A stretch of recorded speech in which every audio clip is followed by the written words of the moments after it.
欢迎收看游戏不止，我是乔伊。一直以来，我认为阴暗类型游戏的气氛上做得最好的，便是小岛秀夫的《寂静岭 PT》。第一人称，在一个小型的房间里一次次循环探索，每一次循环都会少一盏灯，你能感受到黑暗越来越靠近你，哪怕没有鬼的出现，那种最强烈的压抑感让你发自内心的不敢继续游戏。这是我心目中恐怖游戏最佳的典型，至今没有任何一款游戏能在压抑恐怖的气氛上超越它。同时，前段时间给大家介绍的《暗黑地道》这款游戏并不恐怖，但却能在你游戏发展的进程上一次次打击挫败你，那种无力感也是让人难以忘怀。而这次，观众们给我介绍了一款游戏，刷新了我对游戏气氛的概念和理解，让我知道一款游戏的气氛能做的仅次于《寂静岭 PT》。这款游戏的开发者是3名来自波兰的老哥们，他们自己其实很怕玩恐怖游戏，很讨厌那些恐怖游戏中靠 jump scare 元素来吓玩家的手法。于是他们自己花了4年多的时间开发了这款纯靠气氛渲染，不靠低劣的 jump scare 吓人的恐怖生存游戏。他们精雕细琢，把游戏的恐怖压抑气氛做得非常优秀，终于熬到了游戏上线。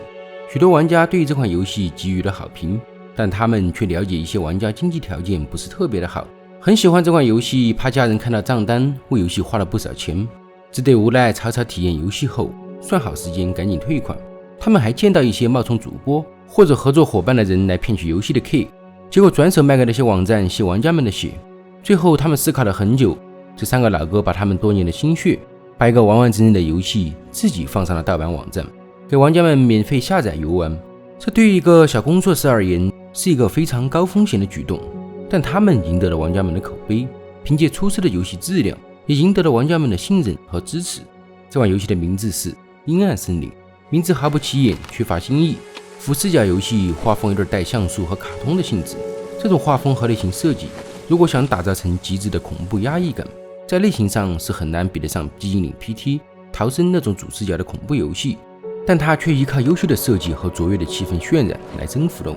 游戏的剧情，说实话，我到现在也没有完全搞明白，因为游戏的剧情的隐晦程度不比黑暗之魂差，只有靠各种物品、NPC 的对话等只言片语来探寻故事的真相。要不是游戏冷门小众，不然也会有不少森林学家的出没。反正我大概了解的剧情是，游戏背景在1987年苏联的一片森林，不知道是瘟疫还是什么神秘力量，甚至我推断的是1986年切尔诺贝利核污染，让那一片森林发生了腐化和变异，导致森林的树木开始疯长，阻断了道路，摧毁了建筑，把那片森林封锁了起来。同时树木快速发展，也遮蔽了天空，让阳光难以透过整个森林，大部分地方都笼罩在黑暗之中。森林还遗留了一些废弃营地、反坦克炮、二战的坦克等，而困在森林中的村庄和居民，由于失去了对外面的联系，只能在里面苟延残喘。农田被摧毁，动物变异的极度凶残，森林中的蘑菇也发生了变异。爆发饥荒的家畜和村民们误食了这些变异蘑菇，使用变异蘑菇会惨患，让村民也发生了变异。更可怕的是，森林的黑暗之处还有一些未知可怕的东西在里面游荡，而我们游戏的主角，我不知道他什么名字，也不知道他长什么样，只知道他最典型的特征就是戴了一个黄帽子，被一个陌生男子袭击。等到清醒后，游戏的目标便是极尽所能的逃出这片阴暗森林。游戏分为章节式，一共就3章，主要玩法便是在一个并不大的地图中，白天外出寻找物资、线索以及森林的出口，和每一个长得正常的 NPC 接触交流。例如，这背着一把阿卡时期的狼人，一心想坐火箭逃出森林的小孩，长相诡异的鸡大婶儿，腐化变异的村民，像锯木头一样拉小提琴的男孩等等各种 NPC， 你可以从他们那里接任务做交易。游戏中的货币是对应 NPC 的声望值，相当于这个声望只属于这个 NPC， 买东西会消耗，卖东西会增加，买卖不成仁义在，声望留给你，欢迎下次光临。而他们的任务线并不简单，很多还是互斥的。例如帮狼人做事，就会导致其他 NPC 的任务中断，导致有些区域将不能进入。想要有完整的游戏体验，将会有多周目的存在，并且游戏中拾取的一些剧情道具都没几个是正常画风的。游戏较为开放，很多任务都是可以不做，但这些任务的设计却非常优秀。例如给我印象很深刻的就是僵尸新娘这个任务，大半夜敲门给我送个婚礼的邀请函，结果过去发现婚礼非常诡异和恐怖。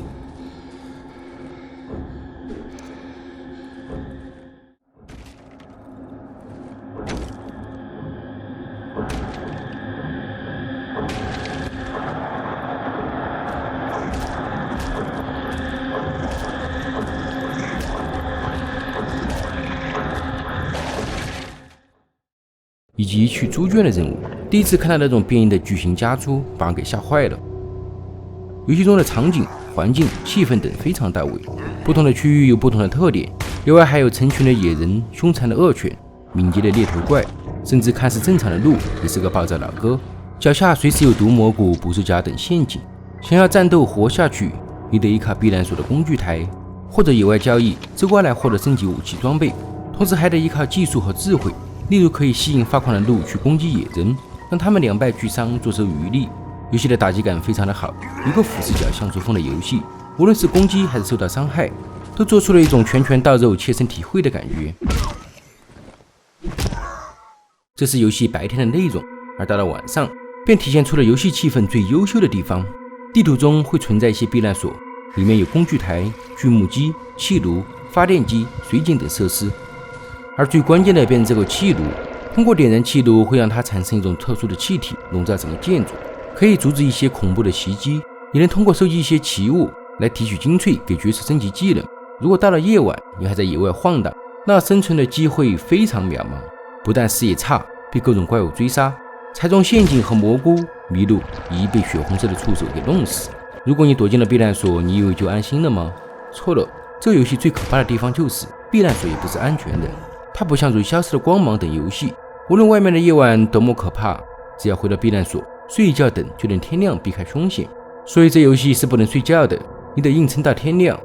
到晚上最好开发电机，打开灯，不然会非常危险。有些鬼魂会穿墙来攻击你，只有灯光才能保护你，但他们竟然还能鬼吹灯。除开鬼魂，还有很多恐怖的敌人。在避难所，你能通过加固门窗来提升防御，但会有一些无法加固的缺口，你只能通过拖动一些家具将它们堵起来，还要把两个灯拖在一起绑命。接着你就能听到外面各种凄惨的嚎叫，你的家具莫名其妙动了起来，灯光忽明忽暗，然后陌生的敲门声，黑暗中一个声音悠悠地叫你出去。有个野人来拆你家的门窗，房间门突然自己打开，看着外面有非常恐怖的东西，甚至会从那个缺口试图闯进来，而我还得一直背靠着那些家具，一直按住键盘控制角色顶回去。你能体会到那种恐惧感吗？要是没顶住，那就是一场可怕的血战。你们很难想象，我每天在外面见过很多可怕之物，苟延残喘的回到家里，想好好歇口气，结果还要在本应该安全的家里疲于应对这些怪物的进攻，那种压抑感吗？一看夕阳西下，就像狗一样赶紧跑回家躲着，结果一回家整得跟他妈打彩虹6号一样，又要加固门窗，又要拖家具做公事，又要布陷阱，还要躲在角落里拿着武器等待敌人攻坚，直到撑过黑夜换来了光明，才是游戏中一天最安稳的时候。这真是一种能让人长舒一口气的感觉。一个神秘的商人会出现在你家，每活过一个夜晚就能获得他不少声望来换取物资，到后期有枪和充足的弹药，难度就会相对降低了不少，但依然危险重重。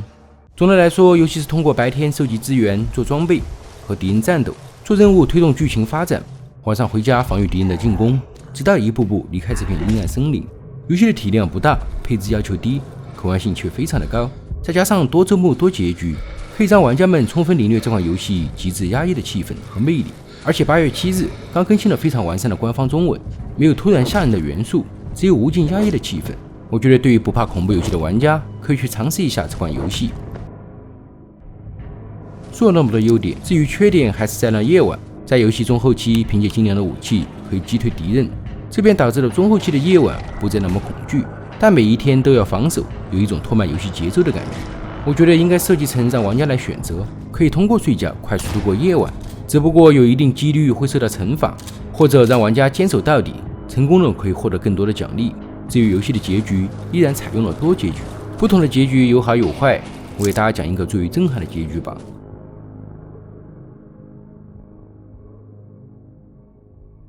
到游戏的最后，你历经艰难，逃出了这片阴暗森林，回到了自己生活的城市，回到了自己的小区，回到了自己的家，看着一切都是那么安稳和熟悉。在外的每一天夜晚都要和敌人战斗，终于能在属于自己的床上好好睡一觉了。如果选择了睡觉，那游戏就结束了。如果你留了个心眼，搬开家里的床，会发现床下长了树根，你大为恐慌和疑惑，你愤而拿起螺丝刀撬开了地板，发现屋里有一个大洞，进入大洞，最后抵达一切的根源——树心。你知道，如果你不阻止这一切，它们就会蔓延下去，直到整个家都笼罩在阴暗之中。最后，你选择拿起了喷火器，结束这一切，让这些阴暗、恐惧以及自己都一起化为灰烬。